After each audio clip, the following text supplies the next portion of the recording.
Alright, good evening everybody. I'm gonna have to increase the gain and lower the volume of the music, unfortunately.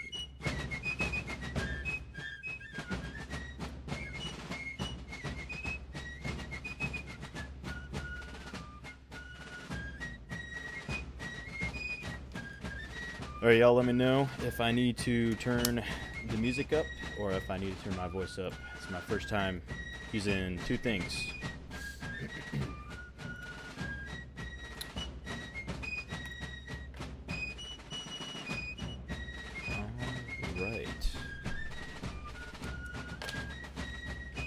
Alright. I can't see without my glasses on, so if you can't see my face or my eyes, I do apologize. My glasses, made by the military. The military being cheap, do not want to go with anti-reflective glasses. So, I do apologize.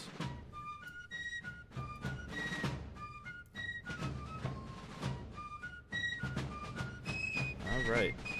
Welcome everybody. Today we are doing a little history lesson, little history stream, little departure from my norm. I got this hat a while ago. It is a model 1851 U.S. Army hat. It's a Kepi, based off of French design. A lot of U.S. Army uniforms or uniform items back in the late 50s and the 1860s were modeled after the French. So we're going to finish setting it up. As you can see, it's set up for Union infantry, dark navy blue hat, or it could also have been black. You have your infantry bugle right here. A little fun fact for y'all is this right here. This is the model 1858 U.S. Marine Corps hat pin. So the Marines and the Army had the same type of uniforms, same uniform equipment. With regards to the Marine Corps, had like these white cross straps and a white belt, and they used the same uniforms. Therefore, they had to distinguish themselves somehow. So they put the 1858 hat pin instead of the regular infantry bugle of the U.S. Army. So with this, I'm gonna have to turn my gain up just a little bit.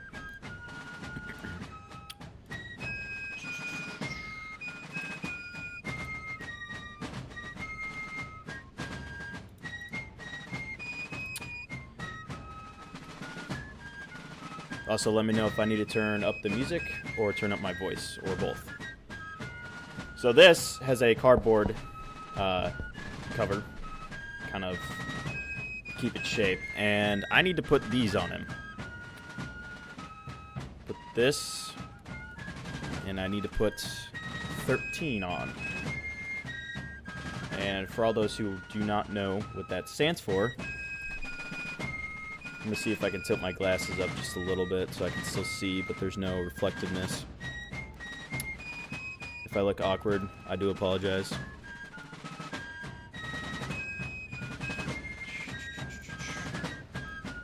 So for this, for all my Vermonters out there, I'm originally from Vermont, so I like studying Vermont history. The 13, the 1 and the 3 and the E, they stand for the 13th Vermont Regiment, which, I wrote this down, I made notes, I prepared for this because I didn't want to be wrong. The 13th Vermont Regiment, Volunteer Regiment, was formed in 1862, and they fought at Gettysburg in a lot of Northern Virginian battles. And they recruited out of a lot of different areas, a lot of sporadic places around Vermont. And I screwed up when I ordered the hat. I went to order the letter D, and I got E instead because I'm dumb.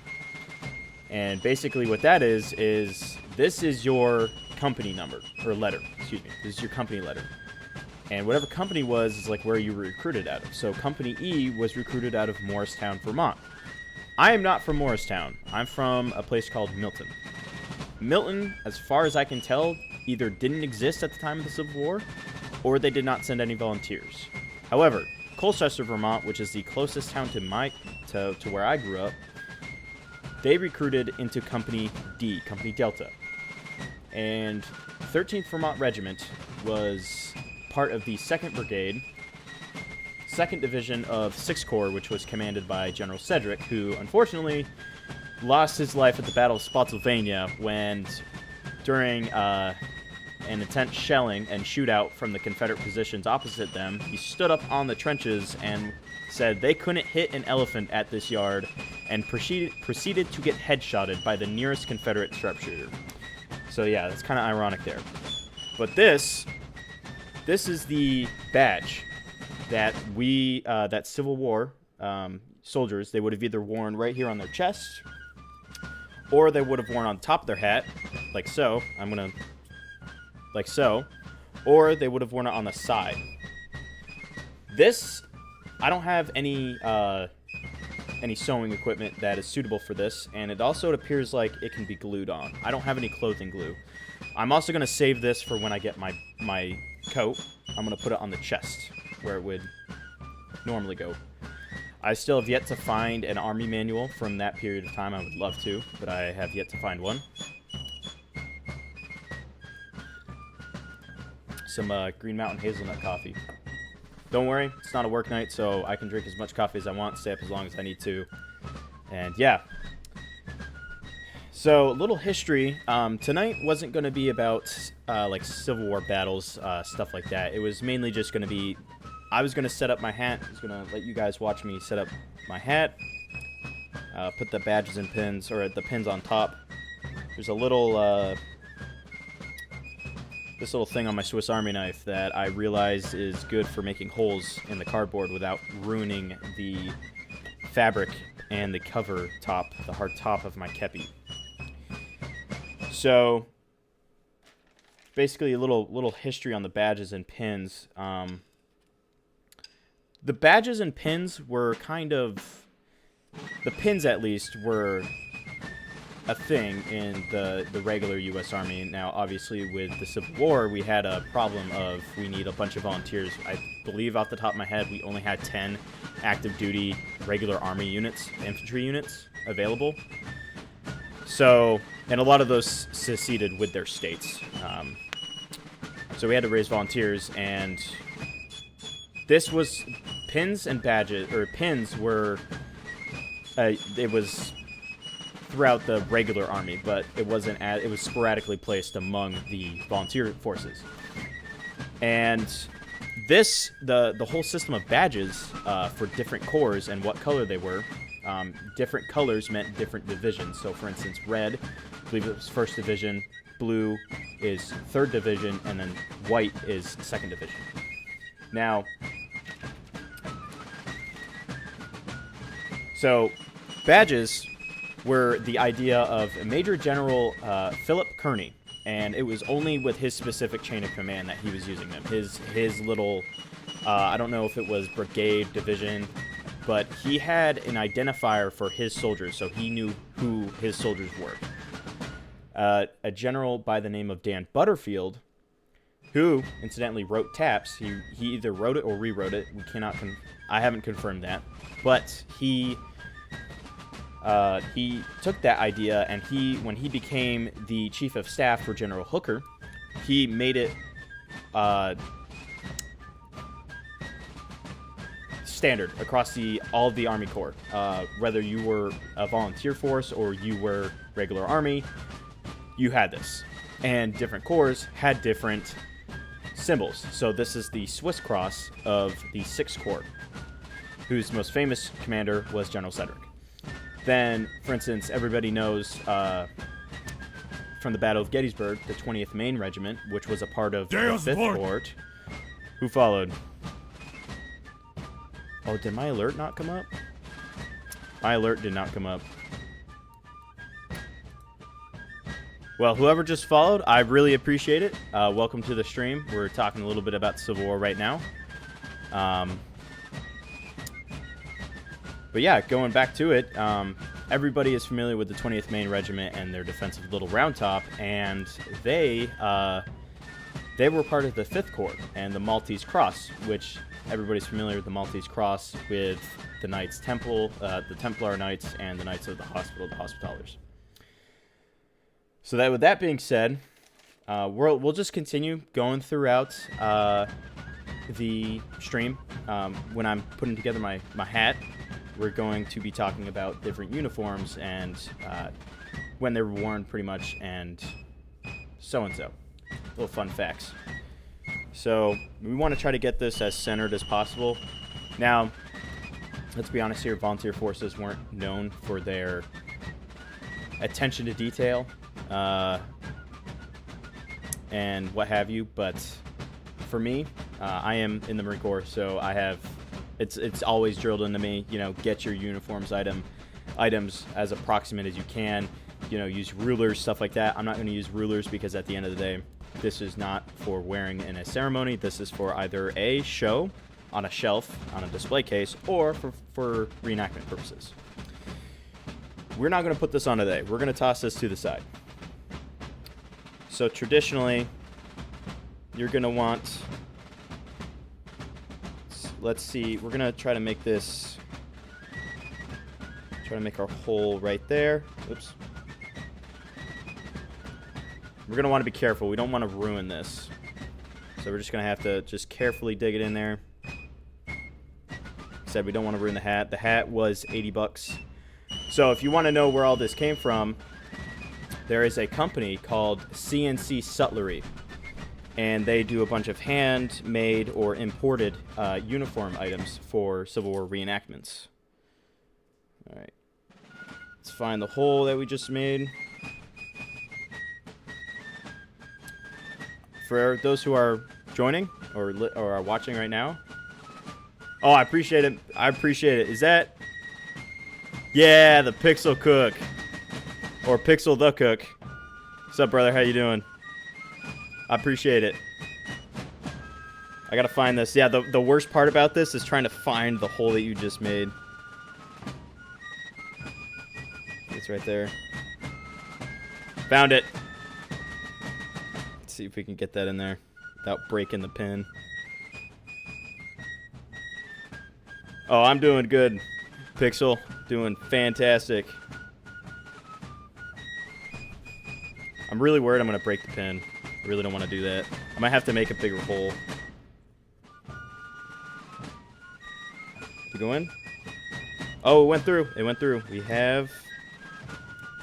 Alright. I'm just going to have to make... a little... Put the finger there where we want that other second hole to go.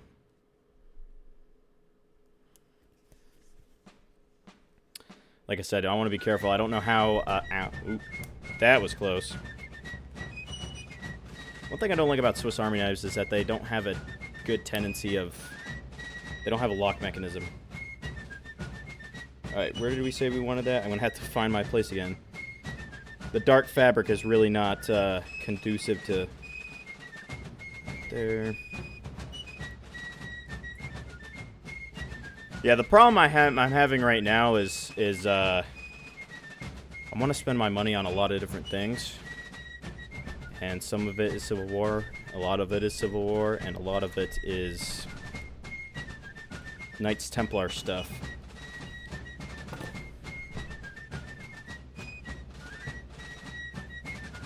We might have made that hole a little bit too...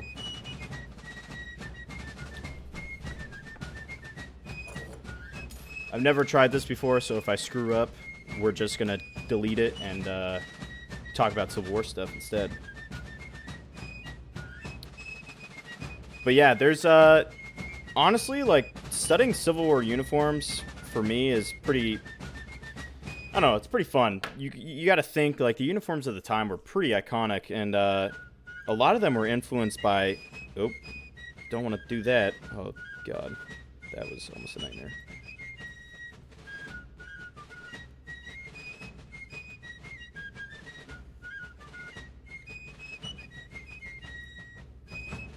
Sorry, I'm concentrating.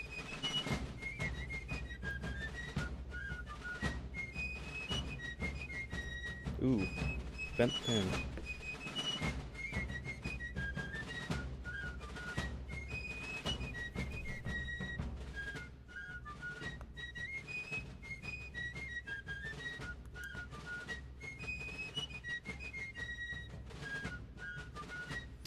I'm almost tempted to get a marker and color it just a little bit so I have a darker,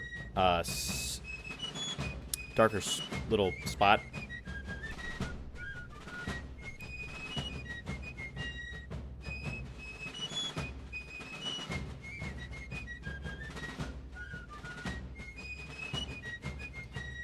Yeah, I think I screwed up with that. Or, wait, hold up. Yeah, I screwed up with that first hole, or second hole, I should say.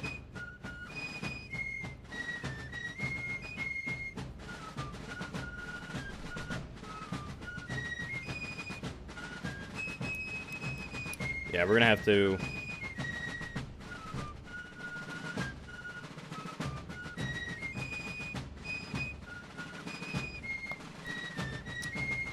Yeah. Not good to go. We're gonna fix it.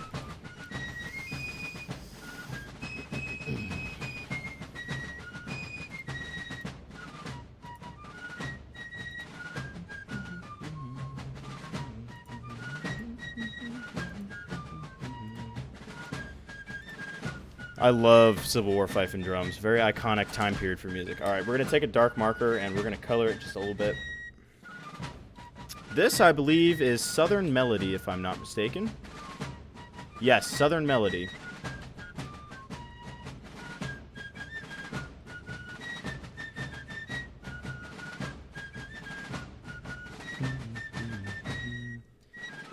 Oh, there's Dixie. Most iconic, I would say one of the most iconic songs of Civil War. Oh yeah, Pixel, you told me about that saber during the Discord call. Yeah, I was super jealous. I want it coming to exactly acquire it from you. It's my saber now.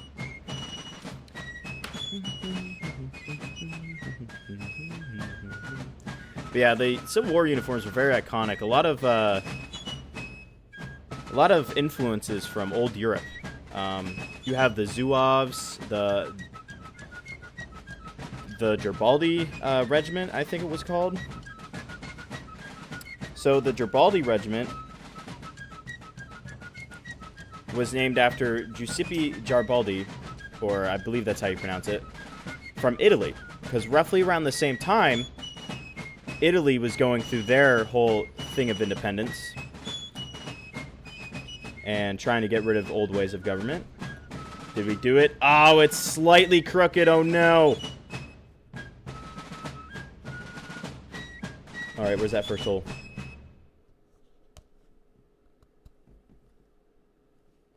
Nobody cares if it's slightly crooked, right?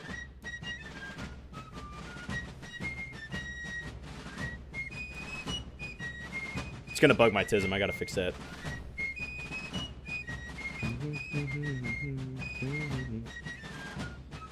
It's slightly off center, Pixel. I think this song is called New York Volunteer. Yep, it is called New York Volunteer. When you're a nerd and you just know all the songs. You listen to so much. Come on. Fix yourself!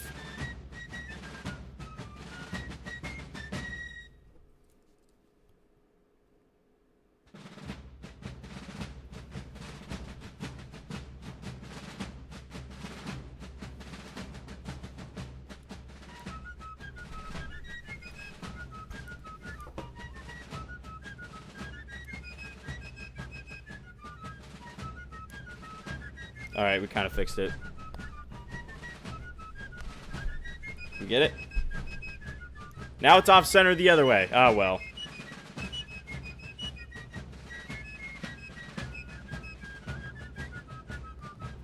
Come on, there's got to be a way to center this.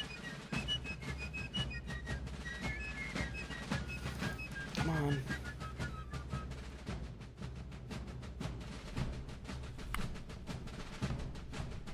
I will get you there eventually. Come on. Work with me here, buddy.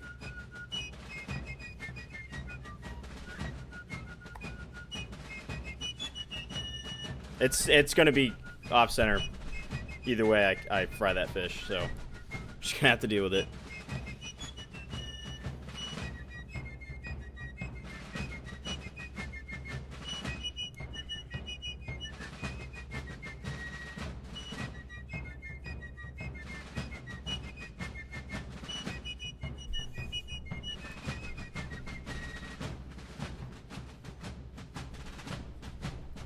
All right. And that's the first one done. Yeah, looks pretty good. I wish there was a way to tighten up this sweatband or this band a little bit.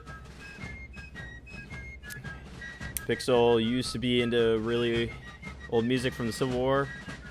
Tramp, Tramp, Tramp, Hymn of the Republic, and Yellow Rose of Texas. So I've heard of two of those. I've never listened to Tramp, Tramp, Tramp or Yellow Rose of Texas. I've heard of Yellow Rose of Texas, and I've heard of Hymn of the Republic. And I know the two different variations. I know of two different variations. You have the regular Battle Hymn of the Republic, and then you have the one that was sung by... It was I'm going to say a word, and it is by no means me being derogatory. It's just I'm using the wordage from the time for historical purposes. Back in the Civil War, you had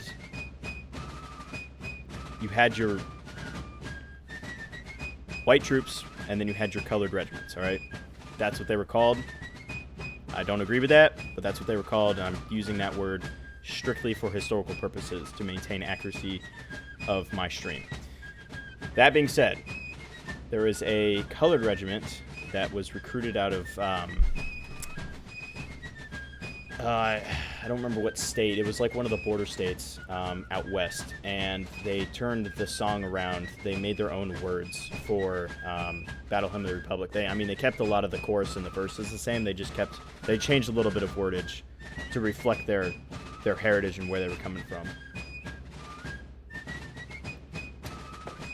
All right, well, I guess I didn't need the marker. But yes, I say that. I say colored it strictly just to maintain the historical accuracy of my information.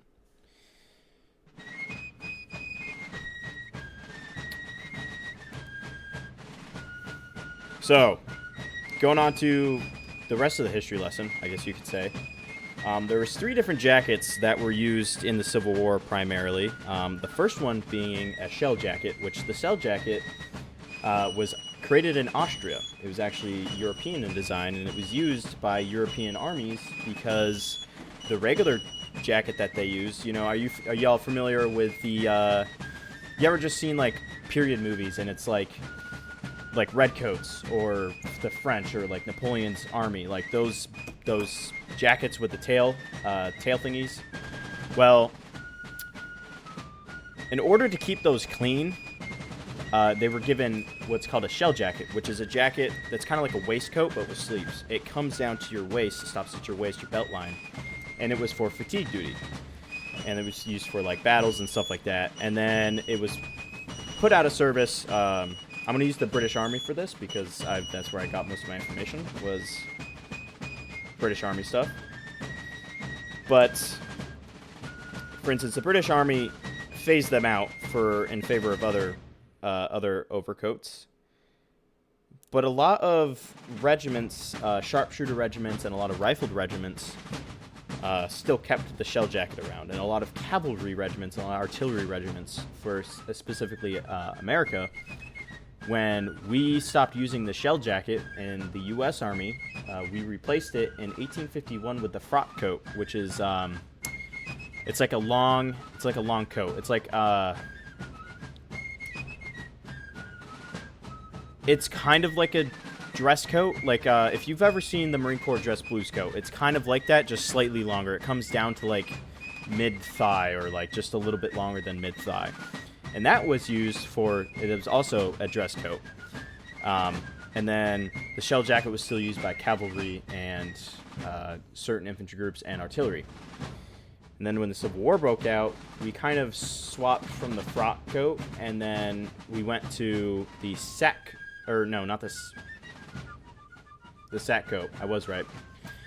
And the difference between the sack coat and a frock coat is that the sack coat was used for, it was basically the same thing as what the shell jacket did. It took the place of a frock coat, so you weren't getting your dress coat dirty in field environments and doing fatigue duties. So you wore the sack coat primarily in battle and stuff like that. And the sack coat, fun fact, the frock coat actually was still used by officers. So you have, like, generals and like higher senior officers using it. And honestly, fun fact, you can tell the difference. You can tell what rank somebody is by looking at how many buttons they have on their jacket. For instance, a sack coat or a frock coat, infantry or enlisted personnel, and this goes for all enlisted, would have a single-breasted, right down the center, single-breasted, 9-button coat. And that included all junior officers from lieutenant to captain. Ooh, I made that hole a little bit too far up. Gotta lower it down a little bit. And then for senior officers, Pixel the Cook said, shell jackets are pretty cool. I've seen them around, but I didn't know what they were called. Honestly, I've seen them on like those old westerns, like a lot of John Wayne like army movies, like old like Western Army. You're like, oh, what are they wearing? Why do they? I've never questioned why they cut off at the waist, but I've never seen that jacket before, and I was like, I've always associated them with like cavalry troops out west. So yeah, they were still kept around for that purposes, but they were honestly dictated by the. I forgot to take my point down with that one. They were honestly associated with or influenced by the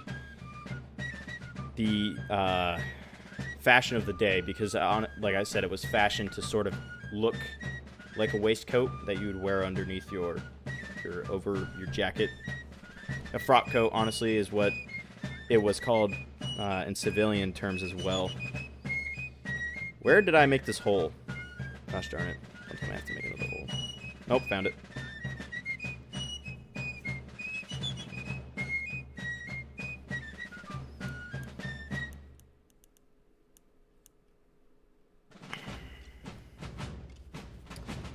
But yeah, sack coat was used to replace the frock coat in field environments, so you weren't getting your jacket all dirty and stuff. Anyway, back to the buttons. If you were a higher officer, for instance, from major to mate, so.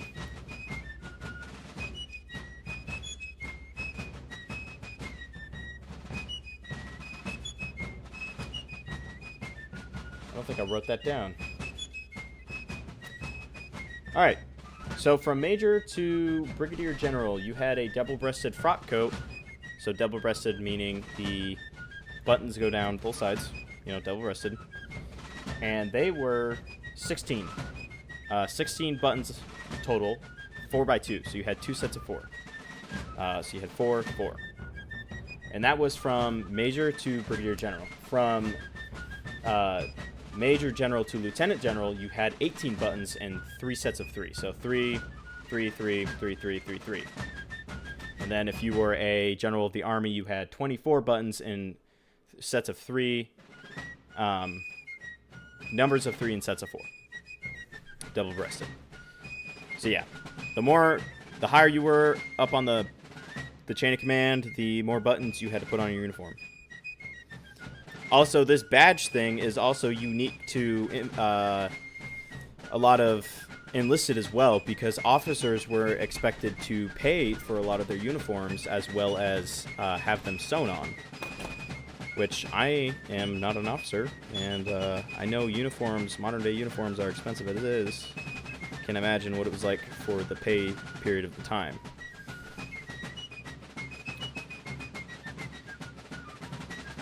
And then, so fun fact, actually, Jefferson Davis, who went on to become the president of the Confederacy, he was actually Secretary of War before, so it became Secretary of Defense, I believe, after World War II. And he is responsible for standardizing much of the Army's equipment and much of the Army's uniform regulations. So yeah, he was the one that kind of pushed for America to go from smoothbore and like non-rifled guns to he started making everything rifled, which is funny because he then enabled pretty much his own downfall by accident. I need to move that over just a little, just a hair. Just a hair. Yeah, just a hair.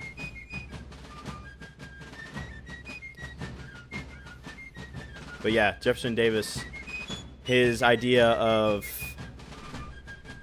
modernizing the U.S. Army of the time kind of backfired on him. Kind of brought his own demise down. I think I made that a little too high up. Let's see. We shall see. Yep, looks like we did good for that one.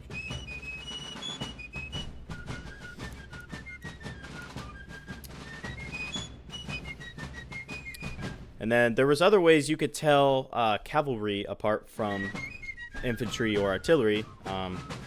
So for instance, colors. When you were an NCO, if you were an NCO, you were expected to have blue stripes or stripes down your pants, your trousers.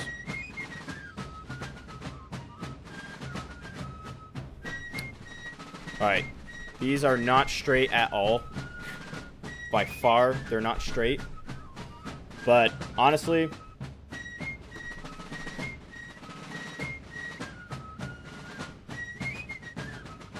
that's gonna bother me so bad.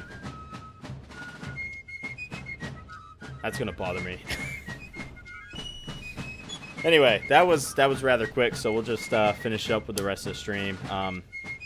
If y'all want, I can pop a game on real quick and we'll play a little bit of something, but that wasn't my original plan tonight, so we're just gonna stick it for right now unless you guys choose otherwise.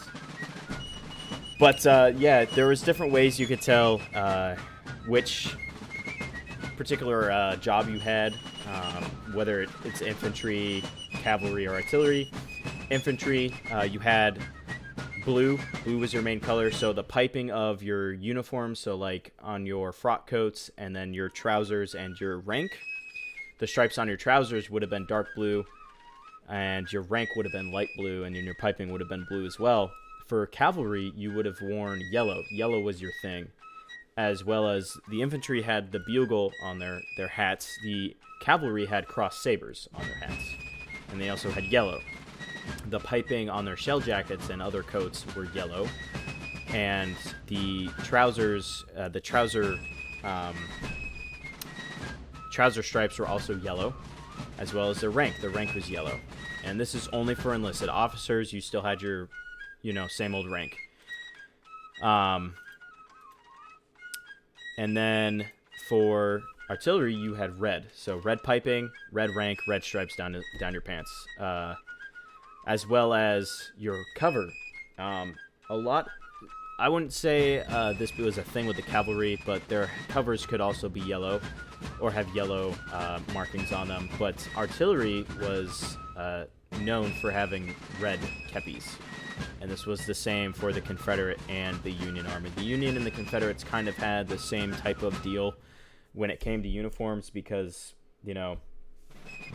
that's what they would have known. And it was easier to just go from that, copy and paste of the Union Army rather than make your whole thing. Remake it while you're trying to fight a civil war. But yeah, that was a thing. And then you could also tell artillery because they had crossed cannons on their covers, on their hats. And then this particular style of cover came into existence in 1851. The Kepi, the Hardy hat, which the Hardy hat is like think of a top hat, but it had, it's like if the top hat and the Australian bush hat, how it's folded over on one side, had a baby. And you have a top hat with a side folded over. That's a Hardy hat. And then the forage cap, which is basically it's exactly like a kepi. The only difference is there is no indent here. The hard cover is out. So there's no indent, and it's just like a flat top, like a hard flat top. And that is a forage cap. And those were all issued and brought into existence during 1851, hence the name Model 1851 Kepi cover. But they were to replace the wheel cap of the Mexican-American War from that era. So the wheel hat was kind of hard to describe it. It was like a big poofy hat, not like big poofy, but like kind of like a flat poofy hat, and it had a brim on the it had like a normal like leather brim and strap, like chin strap. It was called a wheel hat, and that was replaced 1851 with those 3 covers I just mentioned. And you know, I think that's all I really had. I didn't think it would take me that long to put my cover together. I was right, but I also didn't have a whole lot of information written down. I kind of just said it as I was doing my cover. A little chill Sunday night stream. I think I'll put this one up on my YouTube channel, and then yeah, so that way people can watch it, because Twitch takes them down after a certain amount of time if you're not like a Prime member, or if you're not an affiliate or a partner. So, but yeah, that's all I really had for today. I love history, so if you ever want to have a talk about history, or you just want to, did they bring back the wheel cap during World War II? Honestly, Pixel, screw it. We're on a computer right now. We'll look that up.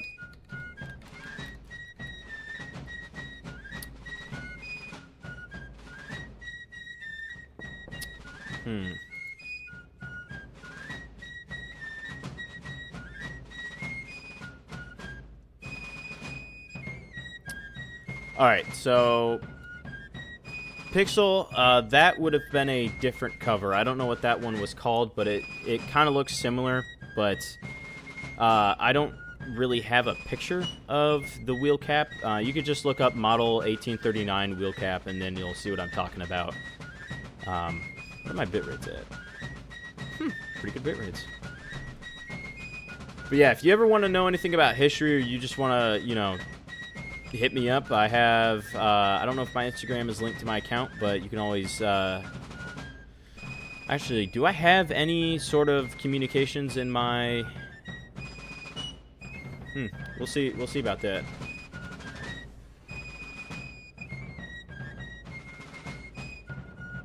My Instagram is in my, it's in my profile. So I have a business public Instagram for my Twitch as well as a YouTube. So I honestly should link my Discord account as well, but we're gonna wait on that for a little bit. But yeah, I hope you all enjoyed the stream. If you ever want to know anything about history, hit me up on Instagram. And then I have TikTok as well. TikTok is gonna be under Captain Costco. And if you enjoyed, just let me know. If you have any criticisms, let me know. I would love the feedback. I'm still learning from my streams. So that being said, I appreciate everybody who followed today, everybody that tuned in. I hope you learned something. Hope I wasn't too boring. And if you honestly want me to hop on a game stream, I can. I wasn't really planning on it, but if you want me to, I can do that. But I think I'm just going to take it easy for the rest of the night. So you all have a good rest of your evening.